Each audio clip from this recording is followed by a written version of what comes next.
We all walked into the room this morning and we said, well, this is a cheerful way to start off the weekend, right? So thank you so much for being here. I'm Kimberly Jones. I'm the Chief Advancement Officer at Jacksonville University, and I want to welcome you this morning, but it's my privilege to introduce to you the woman who is going to truly welcome you this morning, and that is all of our dear friends, our Chancellor Emerita, Dr. Fran Kinney. I want to just say a few things about her. She needs no introduction, of course, but Fran is one of the most patriotic people that I know, and so it's fitting that we're hosting and having her speak at an event on the week of Veterans Day, and so I am so pleased that she was able to join us because she was a very busy woman this week. Fran was an Army hostess in World War II and truly appreciates the military, but also truly appreciates education.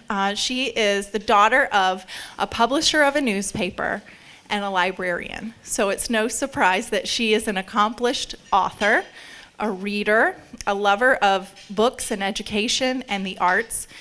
She's a lady of first, as most of you know. She was the very first woman member of Downtown Rotary. Funny story if you ever get a chance to ask her about that story. Very first woman president of a university. She was the founding dean of the College of Fine Arts and the first woman to do that. I could go on and on, but we have a wonderful program here this morning, and we want to get to that. She brought Mayo to town, the Mayo Clinic. She brought Jack Benny to town. She brought Bob Hope to town. I mean, you name it. If it's of importance in our history, particularly at the university, but in Jacksonville and beyond, Fran Kinney had something to do with it. She has a PhD, a cum laude graduate of the University of Frankfurt in Frankfurt, Germany. She's a Drake trustee. I mentioned she's the Chancellor Emerita at Jacksonville University. And we have the Kinney Society, which is our highest giving society at Jacksonville University. It's for donors who are $1 million donors and more over their lifetime. So that tells you a little bit about Fran's view of philanthropy and the importance that it plays at JU and in her life. So please join me in welcoming Dr. Frances Bartlett Kinney.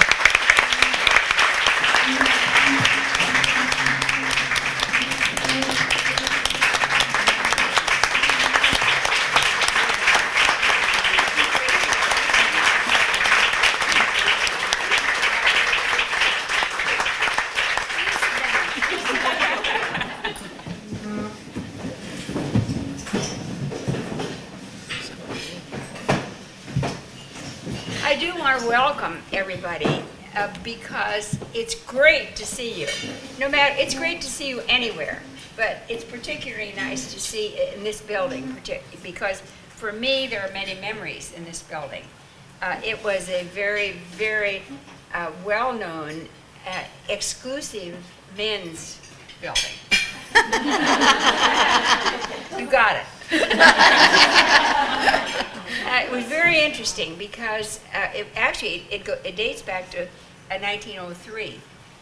Interesting history because the people who have spoken here, it's quite impressive because Teddy Roosevelt as president, Jack Kennedy, and the men were very gracious in allowing us to come to visit once in a while. And actually, one of the interesting things that happened to me, I guess they decided that maybe the government was pushing them or something, but anyway, on our board at JU, Doug Milne was a member, and Doug was very active in this particular building. Then a good friend of mine and two others had bought the building, and then they were trying to revive it because it was so historic. And then I get a letter one morning, a very beautiful letter. I remember the brown envelope, and it was sort of gold on it, and it was from Doug Milne, and it said, "We would like you to be an honorary member." And so I was an honorary member. And they allowed me to come in. But back in those days, and I say back in those days because all of you know I'm 98, and 98 and holding.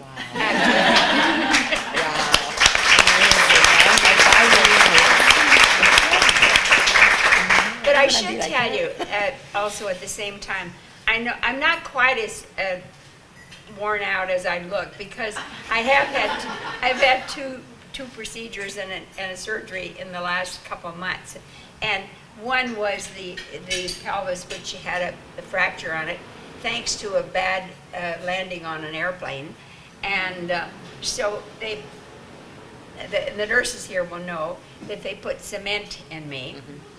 So I said, I want to know exactly how much cement you're putting in me. And my doctor said, why do you want to know that? And I said, because when I get on that scale, I know exactly how much. Oh, this is phenomenal. They laugh at me for that, but actually it was true. But then just recently, as a matter of fact, just 2 weeks ago, I found out I had cancer in my leg. So, but I'm happy to say that the report came in positively. They were able to get it out. I can't do steps very well right now, but I will. I'm determined I will. So, at any rate, I'm very happy about that. I want you to feel certainly what I do feel about JU. Many of you are graduates. Many of you have been there for any length of time. You know what JU has done. And for me, I think it extended my lifeline really, because when Tim Cost and Stephanie came, there was a new light, a new life. I felt that there was almost like a breath of spring, fresh air. And I love what has happened. And I'm delighted that you are participating or that you're even interested. And even if you didn't go to JU, we'll forgive you. And if you're interested, we'll love having you. Because in itself, we see, and I'm all for public and private schools. I lived in overseas so long that I know what it is. It's very important. In those cases, it was always government schools. But the fact that we do have public and private schools, we excite one another, and this is very helpful. And not only that, we cooperate with one another. And I think that you are part of that, no matter what school you go to. We want to make every effort to improve what education is right now. Now, I can certainly add one here for Stephanie, because Stephanie Cost, First Lady of Jacksonville University, it wasn't just Tim coming, it was Stephanie coming as well, because on 1981 is when Tim Cost got his degree. I remember handing it to him as he walked across the stage. I remember what I said to him. Go out into the world, make the world a better place in which you live. And that's exactly what he's been doing. He hasn't been doing it alone, though, because Stephanie has been a major part of his life and our lives, as a matter of fact. One of the great things that I appreciate she's done, she's become very active in the community. And she herself, she has a degree and she's done all these wonderful things. She actually, she stayed home 15 years to raise two children, two wonderful children, actually. But in the meantime, she blossomed because she is doing so many things in a volunteer way throughout the city. There were a couple of things that I particularly noted, because she went on she received we call it sort of a degree from the leadership program, which I helped start in the beginning many years ago. And she was already a good leader. But I even said that to her when she said she was going to take the leadership school, and I said, you really already know those things anyway. But it was good that she did it, because she became more of a part of the community. One thing she did that I loved, I loved all the things she did, but one particularly, and that's Dancing with the Stars. Now, I'm going to tell you a little secret about her, because, everybody who saw it that night would appreciate it. But she had a partner, and they actually were second in the ranked second from all the others. But I saw something that was so delightful because she's got a cute sense of humor, and it popped out just in one. The music was great, and she was dancing beautifully. They were a great couple. But now this wasn't Tim, you understand. You got it. But I want you to know that the gentleman that was with her as her partner let go of her for just about maybe 30, 45 seconds. And there was Tim watching her as she gave her little movements. And I decided then that this woman has all of these abilities. She's interested in education. She knows how to work. She had her own business. She's had this experience. So I'm having the pleasure of introducing the madam.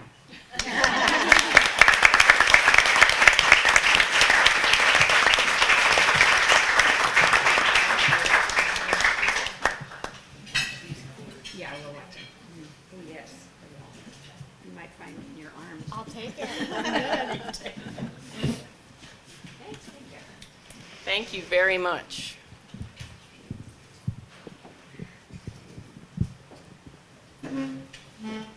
Thank you, Fran, for that lovely introduction, and welcome to everyone once again. We're so thrilled to have you here. Any discussion of trailblazing women must include Dr. Kinney, and she's a role model for us all. She has broken every glass ceiling in town and paved the way for the rest of us, so we appreciate very much. We're so grateful you could be with us today. This has been a great event already, and we haven't even gotten to the main attraction. Please help me thank Kimberly Jones, Robin Reeves, Caroline Busker, and the University Advancement team for this wonderful event.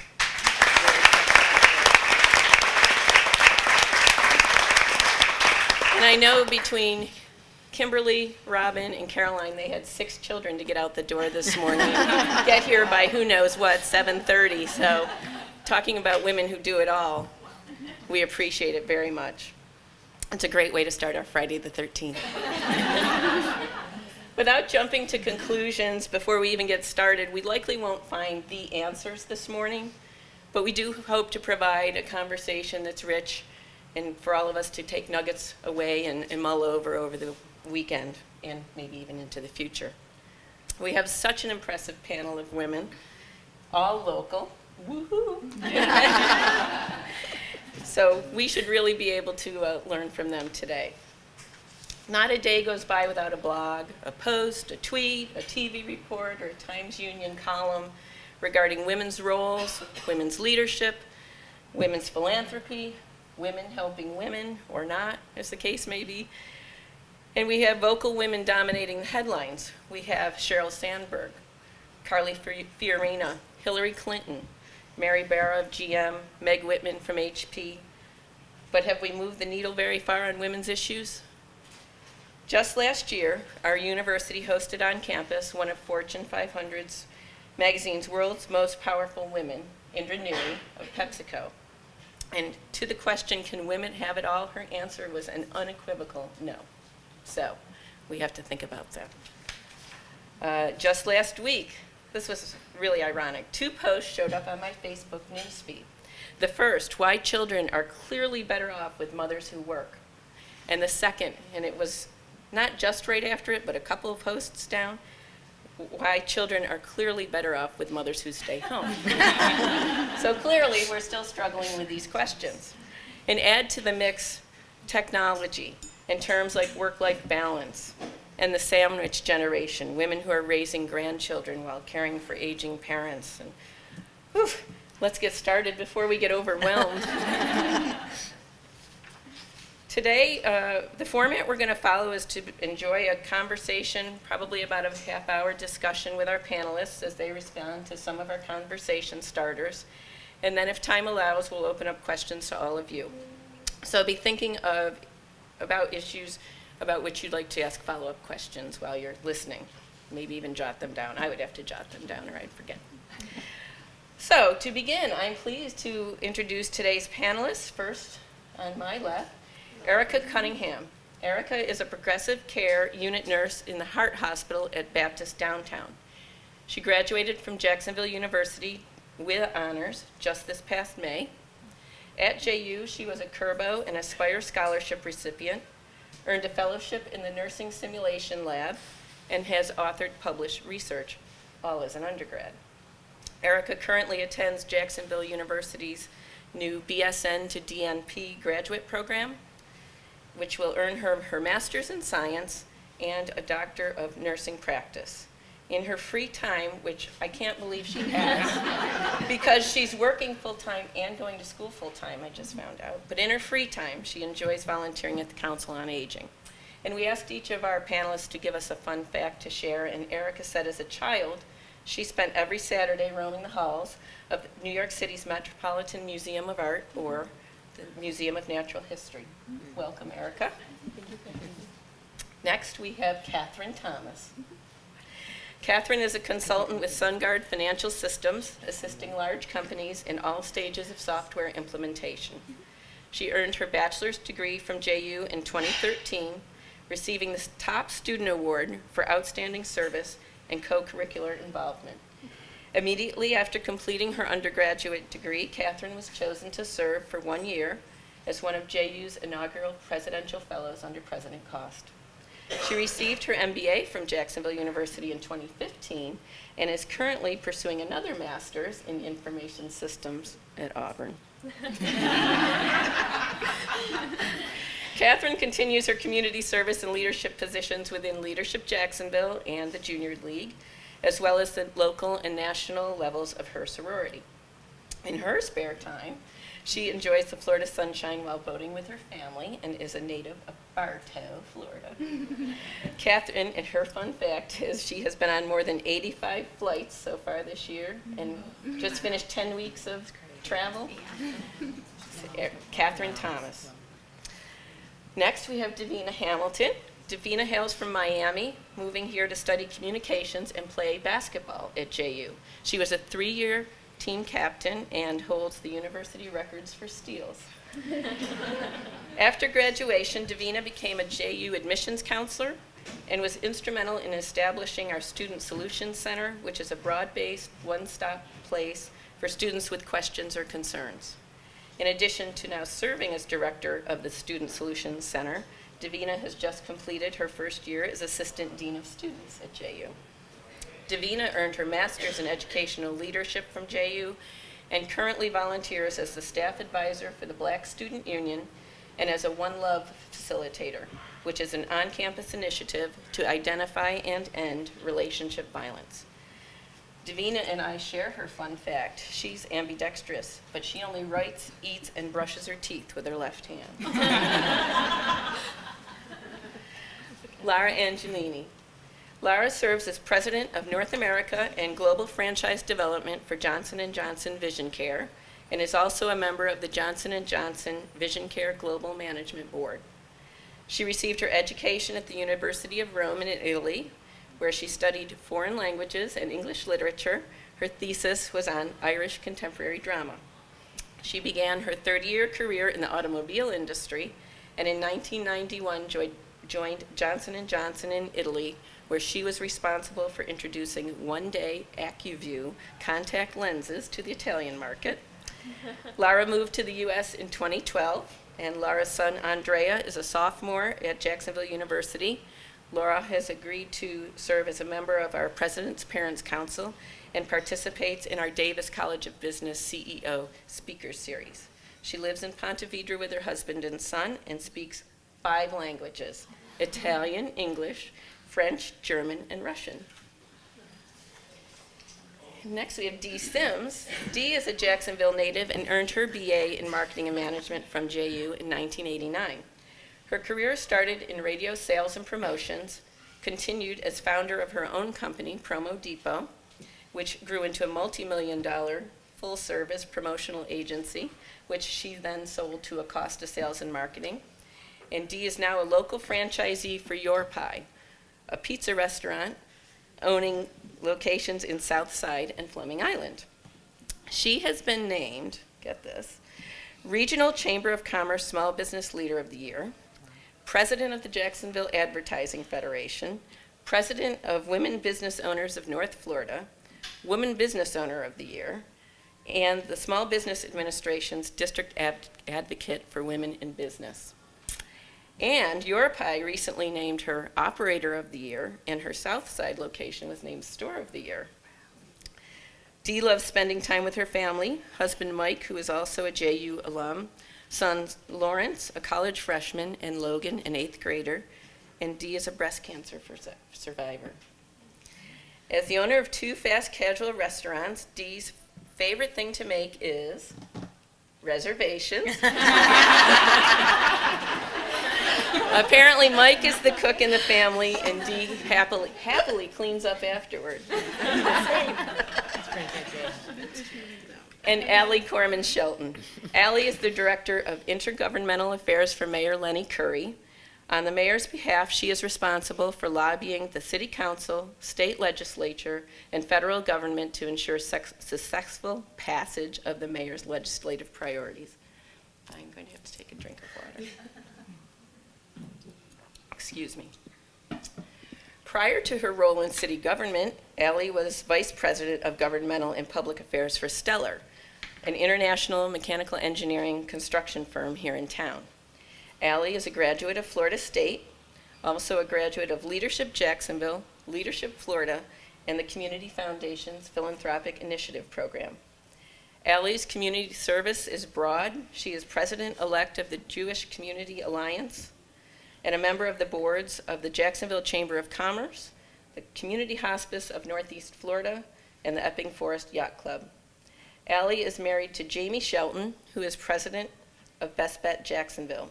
Jamie serves on our University Board of Trustees. Allie and Jamie have a blended family of 5 children from 21 all the way down to 2 years of age. So, please help me welcome our panelists. This is what I admire. This is what I admire. I can be so good. We are ready to get started. We'll open our discussion on the topic of inspiration. And famous anthropologist Jane Goodall said, "What you do makes a difference, and you have to decide what kind of difference you want to make." So we're going to begin the discussion with Catherine. Can you tell us what woman inspires you and why? So this one's a little hard for me because, and I'm going to do a cop-out, but I think all women inspire me to some degree. And I mean, you can find something positive in everyone that you talk to, every woman that you see. Everyone walks a different way of life, type of life. And so I think finding the good in everyone and taking and emulating those ideals and values that they have is what inspires me and helps motivate me. And Erica, did you want to jump in on that? Yes, please. Oh, great response, Catherine. I totally agree, but I particularly am so amazed by what my mother has done. She became a CNO at age 32. She is truly a woman that, even though we can't truly have it all, she has tried so hard. She is philanthropic. She's very involved with her church. She's very involved with her family and very well-rounded person. She strives to be the best woman she can, and she gave me such a great role model growing up that I can do that. I can be that. And for a little girl, that means so much to have a tangible goal. And I am so proud that she is my best friend and continues to be today. She is always evolving. And I believe we need to evolve or we will perish. And it's lovely seeing that. Thank you.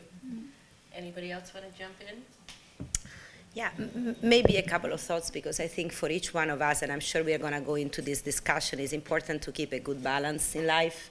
And so when I think about who inspires me, I would say 2 very different women that give me a sense of, first of all, don't take yourself too seriously, no matter what you do, but also be inspired by people that give their very best, even if it happens in very different things in life. So I would go many years back, many centuries back, and say one woman that always inspired me was really Elizabeth I of England. She really is an example of starting a life in very different conditions and going through adversity and turning it around. So a true inspiration in a male-dominated world at that time, how you really make it happen despite you start from a very, very disadvantaged, I would say, condition. And she really was what I truly believe is the most powerful queen in history, and impacted all our lives. Our world won't be what it is without her. Probably this country wouldn't exist even without her. And the other one, I would say Mother Teresa, because your ability to give everything to others and have a true fulfillment, taking out of that, so that is not about you, but it's about who you are through others.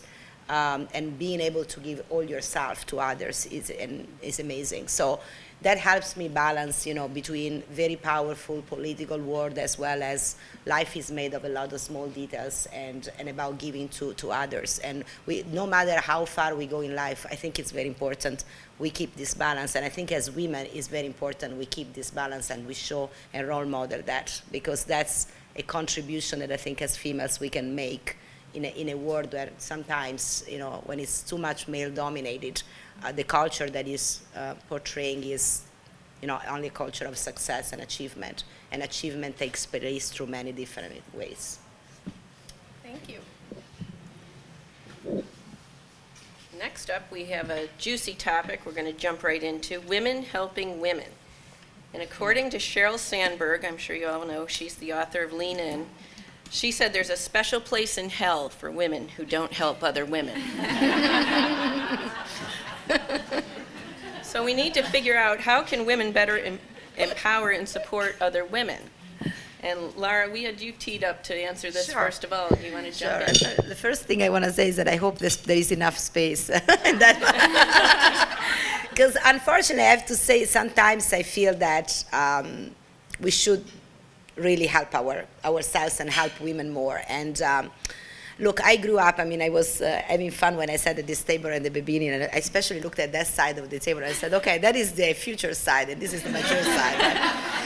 And I'm at a very extreme, so that has something. He said, did he make an age, order and the sitting table? But anyhow, so I'm saying I grew up in a world, and I started my career over 30 years ago in a world where, clearly there were not many women and not many that I could look up and say, this is the role model of how I want to operate as a woman in business. I also grew up in a region and in a country, Italy, which is, of course, well known to be very advanced, right? Very progressive in that sense.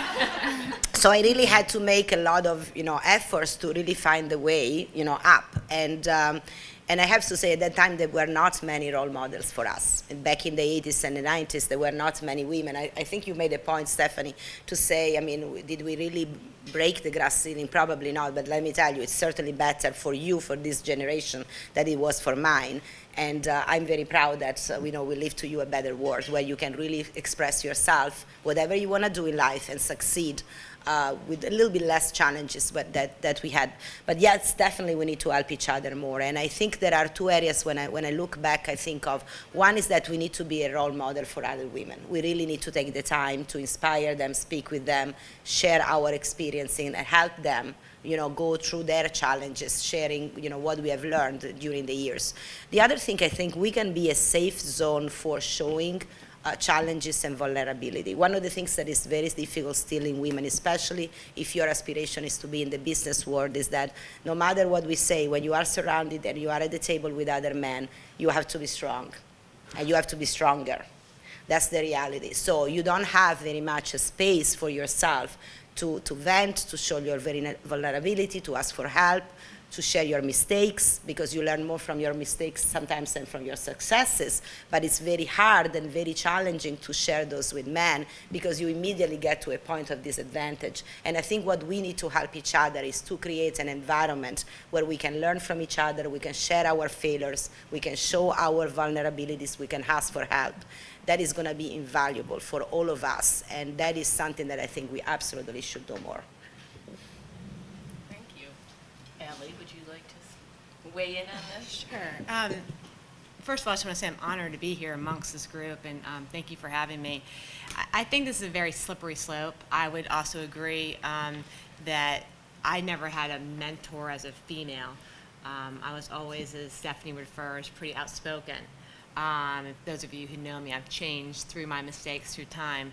But I will tell you that, you know, being a woman, especially at the company I was with prior to the mayor's office, I was the only female exec ever in the history. It was a male-dominated company, and it will always be a male-dominated company. And as a result, I had to work harder. I had to work, you know, more efficiently. But the one thing is men expect us to be emotional, and we cannot be emotional, meaning crying, angry, whatever it is. You have to be very calm, very deliberative, and you also don't want special treatment. There's a very slippery slope with all these phenomenal women's groups, because then we can be put into a class of a minority, and that people pick us because they feel the right PC thing to do is to have a woman. No, we need to be picked for our qualifications, not because we're the opposite sex. So that's something that I think all women have to be very cognitive of, is that we need to prove ourselves compared to a man. It doesn't make a difference about, as I say, or the way you look. I mean, that's also something that we all deal with every day. We look different than men do. We dress different than men do. So I think, but the biggest thing, I always took it seriously, and I will tell you, there are women in this town that don't help other women, and that has to change. You know, certain executives, they just don't know how to play well with women. So I would advise you all that within your company, within your organization, find someone that you can see as potential leadership and help them learn from your mistakes as well as what they're doing. So I think that's what our responsibility is within your own corporation, or if you have a sister, if you have a niece, or if it's a babysitter, whatever it is, that's what I try to do. I want the people that work for me to take my job. That may mean I'm harder on them because I want perfection, but that is something is our responsibility. Catherine? Well, I hear it on your side saying be mentors, share your stories, but on my side it's being open and not being afraid to ask for help and ask for mentorship. Nobody's going to come up to you and say, hello, I'm your mentor, and I'm going to get you through life. I think you have to be really willing to ask for help and ask for guidance. So that's what I would recommend. Do you have anything to add, since you're around 18 to 21-year-olds, thousands of them each day? I mean, do you find on campus that the women are more supportive of other women, or in competition? There's a little bit of both, honestly. Some of us are a little catty, and some of those women I do try to rein in.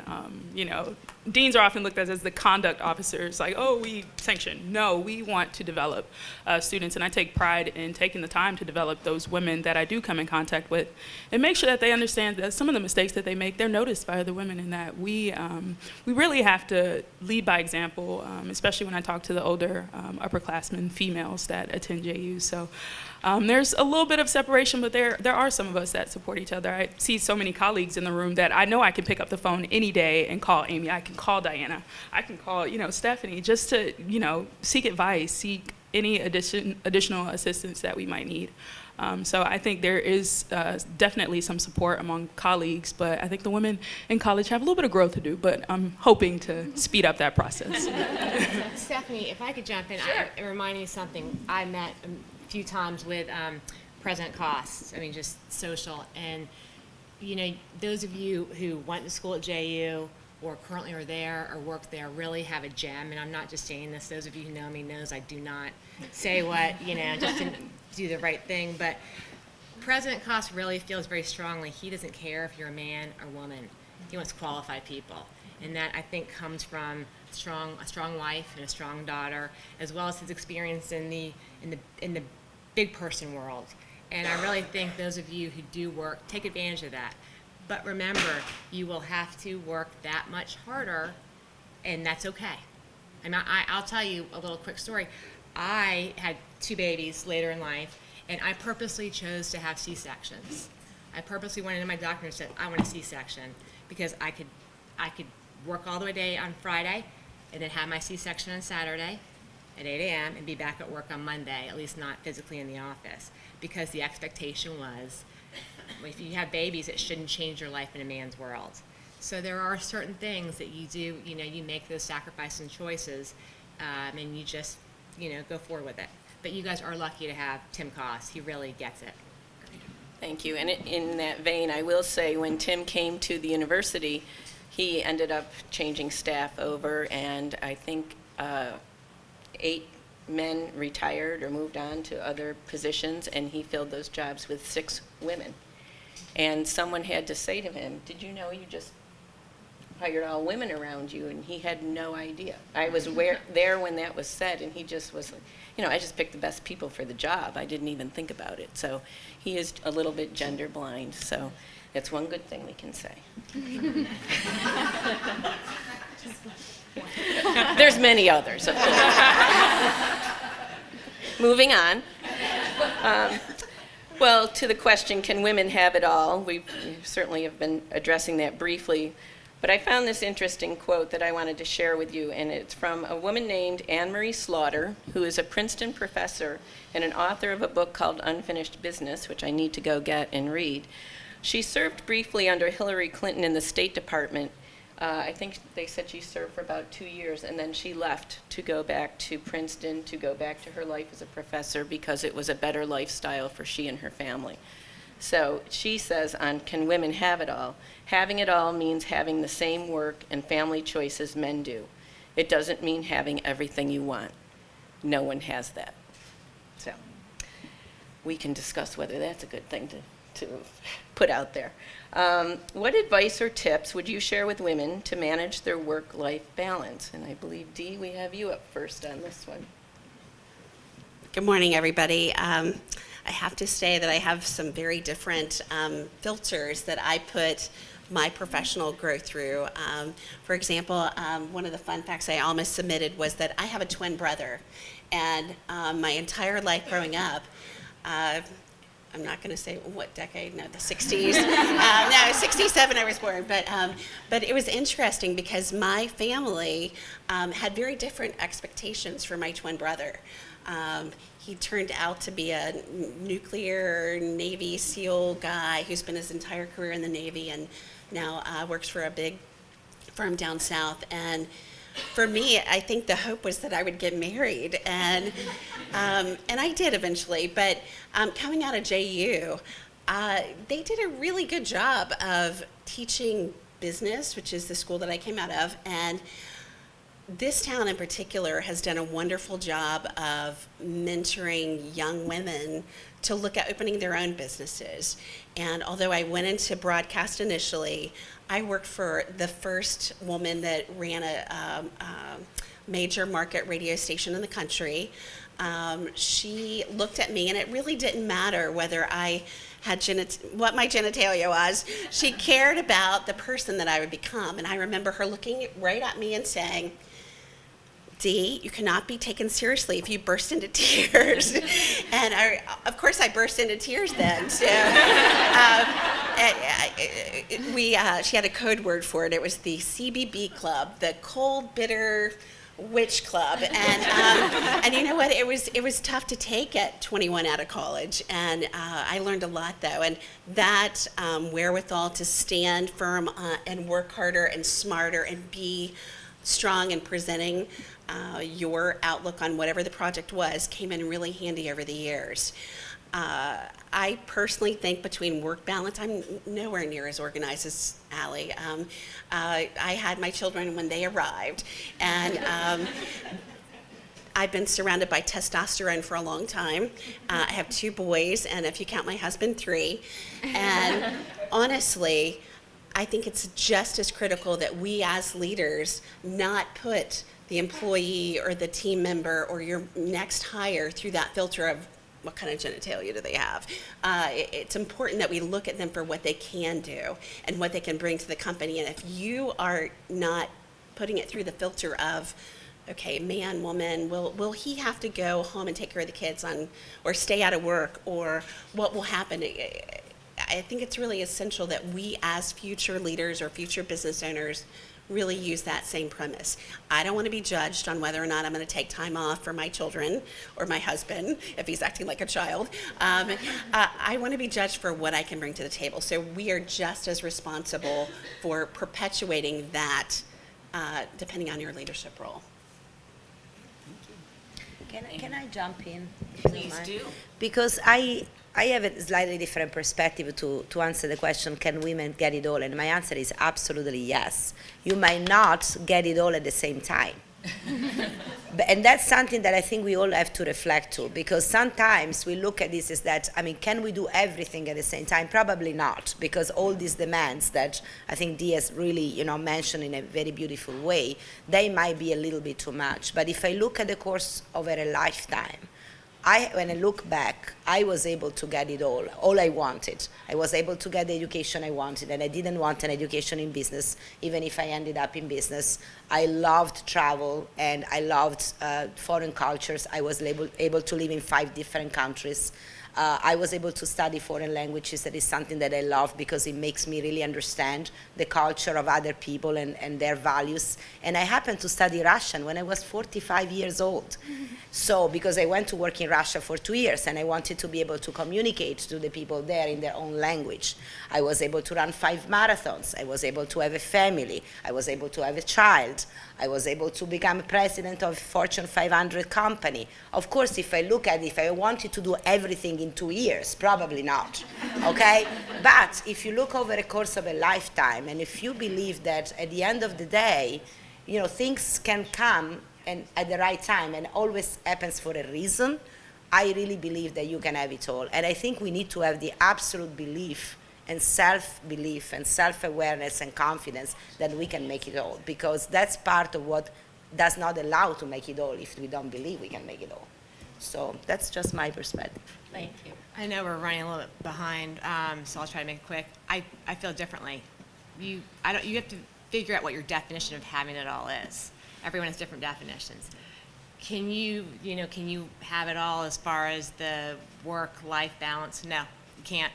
I mean, you can't. I know that I don't. And it's a struggle.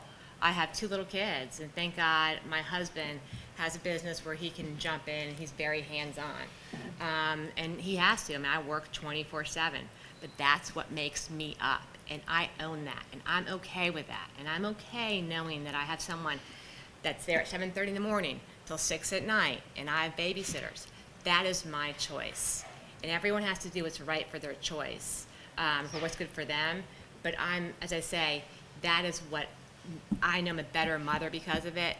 I get to see my kids in the morning. I get to see them at night. I will be there if it's very important, but it makes me a better wife and mother doing what works for me. So I think everyone, has to answer that question within themselves. But for me, no, there is no balance that I have found.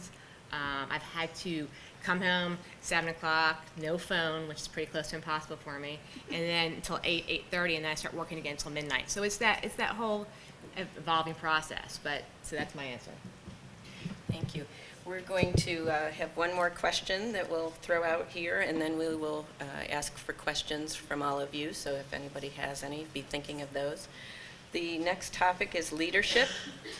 And Dee Dee Myers, who was the former White House press secretary to President Bill Clinton, said, "I'm endlessly fascinated that playing football is considered a training ground for leadership, but raising children is not." So we wanted to talk briefly about the most significant barriers to female leadership, and we wanted to talk with you first. Sure. Honestly, I think one of the biggest barriers is the mismatch between the way women are viewed and the way that leaders are viewed. I think that leaders are, like you guys talked about it a little bit earlier, Laura and Allie, about how men expect us to cry. They expect us to be emotional.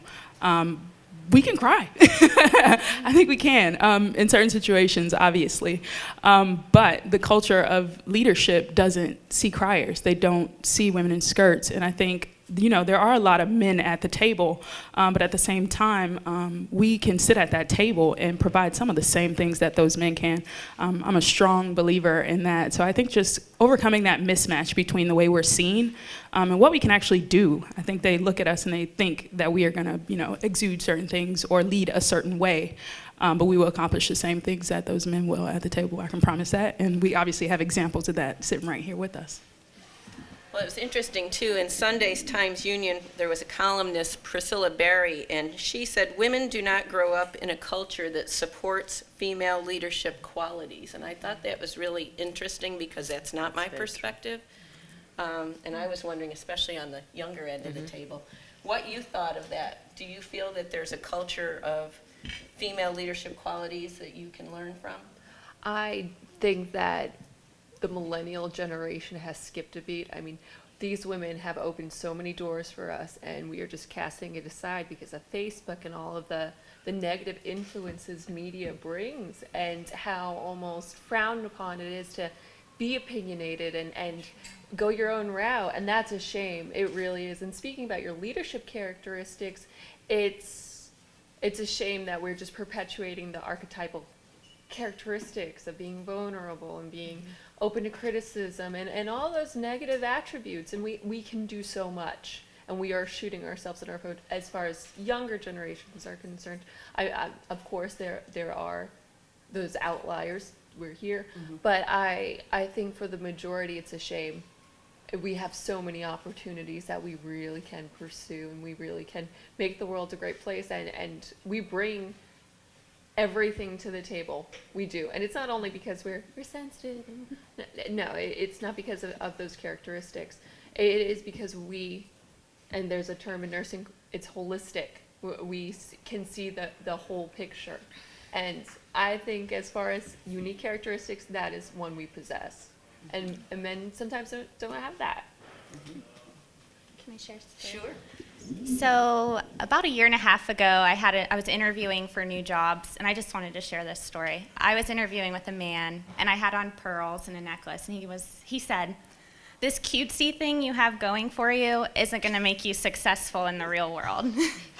And I have to say, I wish I could talk to him now, because that's exactly what's working for me.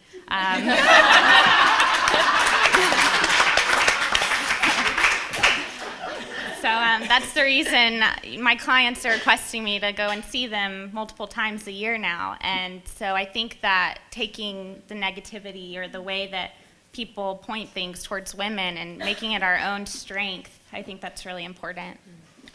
Well, I think what's important there, too, is not only did that happen to you, but you've taken it and you didn't let it stop you. Yeah. And that's an important thing to have. I think we'll wrap up now and see if there's any questions from the floor. Does anyone want to be bold and stand up and ask a question? Spring? Well, we can hear you better then. I was wondering if you have any tips or tricks on what kind of not to do. What are the things that waste your time without you realizing it? One of the best pieces of advice that my graduate advisor gave to me when I was in graduate school was, get a maid as soon as you can afford it. Nobody enjoys cleaning the house, and it's not like baking cookies with your kids. You enjoy that. Nobody actually enjoys cleaning the house. And I had honestly never thought about it that way. So I was wondering, I know you mentioned babysitters, but are there other tips and tricks that you've come across? I will tell you. I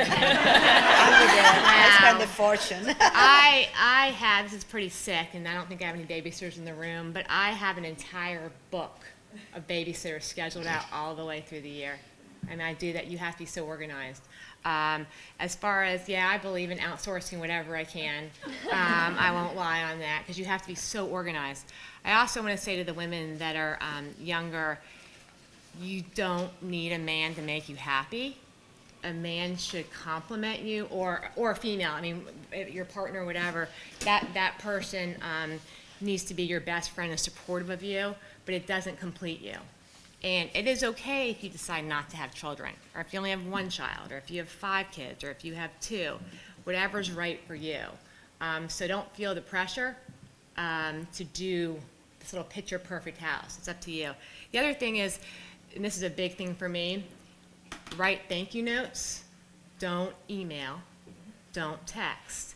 Handwritten notes. People remember you that way. In today's world, you have to stick out. Don't stick out because of the blouse you were wearing that was down to here. Stick out for a reason that's a professional reason that they know that you're professional. And don't make it always about you.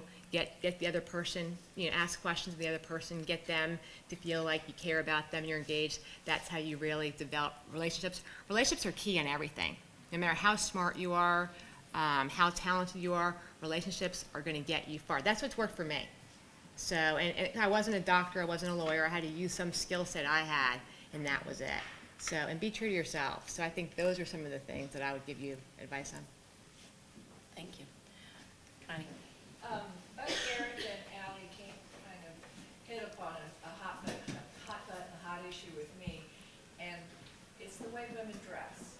And I noticed today, what a lovely group of women, and nobody is wearing a blouse cut down to there. And I think that so many women on TV and in business set such a bad example that we need to dress provocatively to get ahead. And what you were saying, Erica, is, you know, and you, Kathy, you know, be yourself and build upon what my generation did for you in breaking those glass ceilings.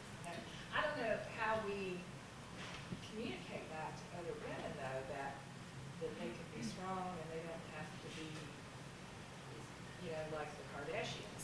Right. And to that point, I took the easy way out last night. Instead of worrying about how I was going to fight the traffic to get into town today, I stayed at the Omni. Oh, wow. And Tim met me there, and I said, I don't know what's going on here tonight, but there's a lot of inappropriately dressed women. And I do believe it was some function, but the woman greeting everyone in the lobby had on a bright purple dress with a slit up to here. I am not lying, and I'm thinking, what could she possibly be appropriately dressed for? So, I mean, to your point, it's a good thing to keep in mind. Real quick, Stephanie, I mean, I just want to say, women, I think, especially some younger women, in all ages, that, you know, sex sells, but it doesn't earn you credibility and respect. And so that's something I know, and it hurts those of us where there are women in high positions that wear inappropriate things. So I think it's just during the mentoring type thing is what you can do. Oh, don't worry, I stump that out daily on campus. I'm not afraid to say, you need to cover those up. Or even for the men, pull up those pants. I don't mind. I'm on it. I was going to say, one of the things that I found in my career is really how important the role of a really good confidant is. In my case, it happens to be a guy who's a very dear friend of mine, who's my kind of go-to when I've had a bad day. And I wondered if you guys would share if you have those kinds of people in your life. Sometimes it is your spouse, your partner, sometimes it's not. But that person who's not really your mentor, but is just you can tell them everything and it's a safe space.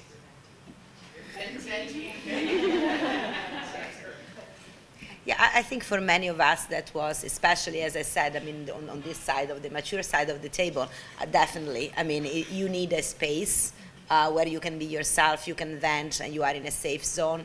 And especially for those of us who grew up in a time where, you know, it was really hard for females to move up into corporate life, I mean, that has played a major role.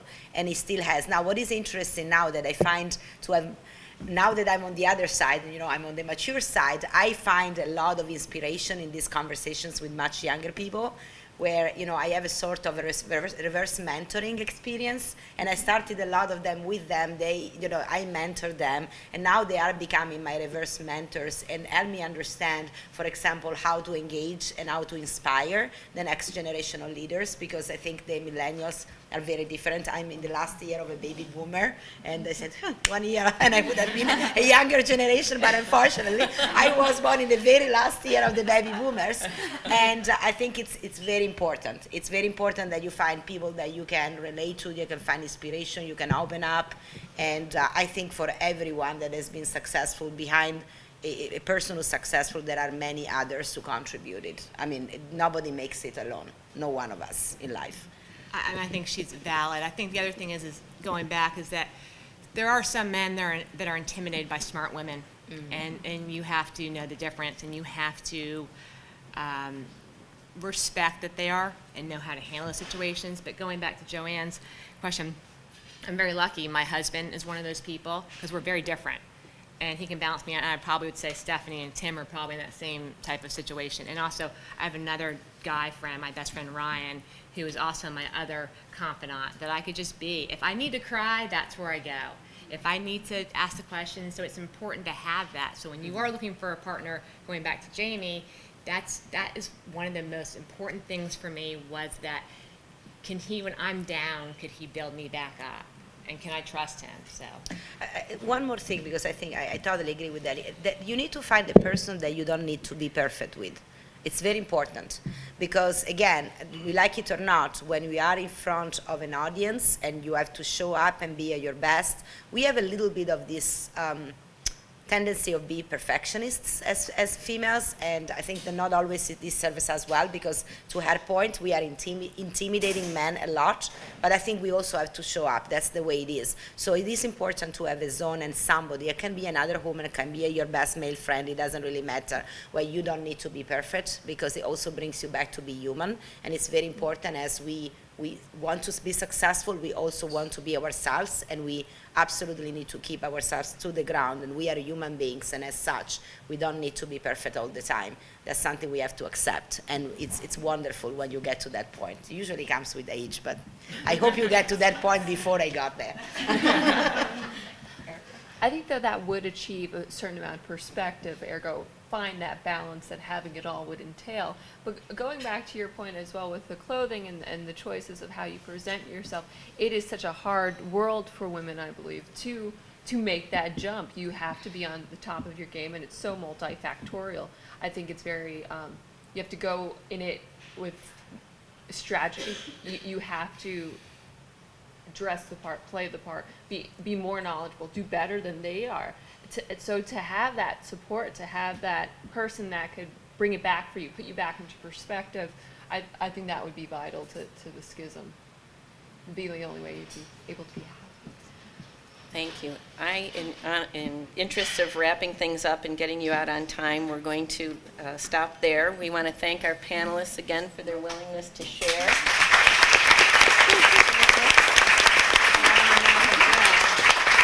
Thank our audience for your interest. We appreciate that and your attention.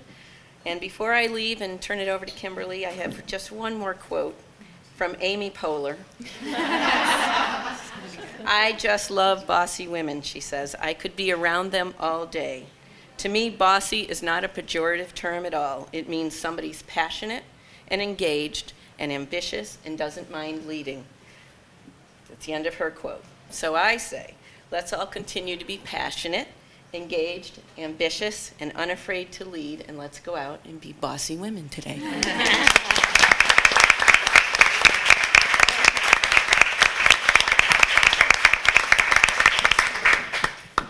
I just want to echo Stephanie's remarks in thanking our panelists. One more round for them, because they were really honest and helpful. Thanks to Stephanie for moderating through a mild cough that she's fighting, and you wouldn't have known it. She did a beautiful job, and thanks to Dr. Kinney. And thank you to all of you. You are all busy women, whether you're working out of the home, in the home, taking care of aging parents or grandparents or children or husbands or partners. This means so much to have this room full, and we were so pleased to bring this back. We did this event years ago, and it was something that we felt like there was space to bring it back, and so it's really rewarding to see all of your interest and your participation, and we hope to roll out a program that's more robust in the coming months in 2016. And so we'll look forward to your feedback, and we will welcome that. So thank you for being here and joining us as part of your busy life. You make Jacksonville University better, and you make our city and our community better. There's a card in your seat, as well as a schedule of our College of Fine Arts, founded by our own Dr. Frances Bartlett Kinney, that lists some upcoming events, and we really do hope that you will join us at some of those upcoming events. I want to echo what Stephanie says, and actually my mother-in-law called me bossy the other day, and it's interesting that you raised that point, and I really took it as a compliment, because she was indicating that I was being bossy to one of my children in asking her to take her backpack to her room. So if that's bossy, then I'm bossy. But I want to echo what she said, and go out and inspire someone today. Take on the day. Volunteer.